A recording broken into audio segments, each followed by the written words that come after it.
साम्राज्य, सामान्यांचा असामान्य आवाज। क्राईममध्ये शेअर मार्केटमुळे कर्जबाजारी झाला आणि दागिन्यांच्या हवासापोटी वृद्धीची हत्या केली। भाडेकरूला अटक।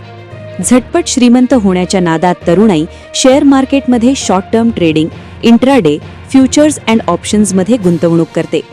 चुकीचे निर्णय, घाईगडबड आणि अवास्तव नफ्याच्या अपेक्षेमुळे अनेक तरुण मोठे आर्थिक नुकसान सोसत कर्जबाजारी होत आहेत।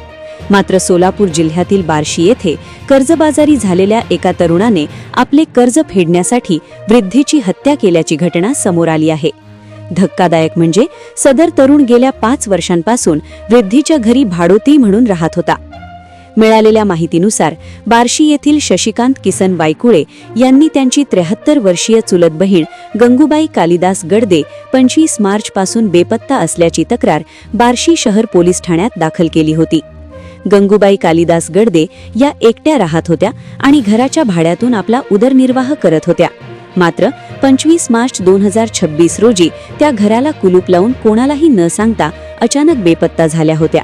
2 दिवस त्यांचा शोध न लागल्याने अखेर 27 मार्च रोजी शशिकांत किसन वायकुळे यांनी बार्शी शहर पोलीस ठाण्यात बेपत्ता असल्याची तक्रार दाखल करण्यात आली होती।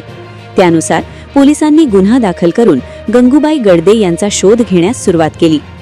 बार्शी शहर पोलीस ठाण्याचे सहाय्यक पोलीस निरीक्षक उमाकांत कुंजीर यांच्या नेतृत्वाखालील तपास पथकाने बेपत्ता गंगूबाई गडदे यांचा शोध घेण्यासाठी तांत्रिक तपासावर भर दिला होता।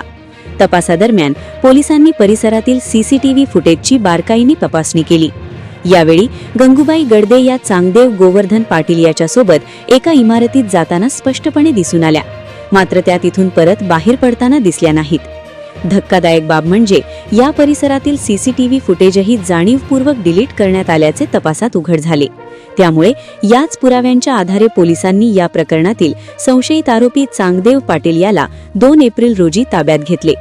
सुरुवातीला टाळाटाळ करणाऱ्या चांगदेव पाटील याने पोलिसी खाक्या दाखवताच गुन्ह्याची कबुली दिली। चांगदेव पाटील याने 25 मार्च रोजी नियोजित कटानुसार गंगूबाई गडदे यांना आपल्या घरी बोलावले आणि त्यांना लिंबू सरबतातून झोपेच्या गोळ्या दिल्या।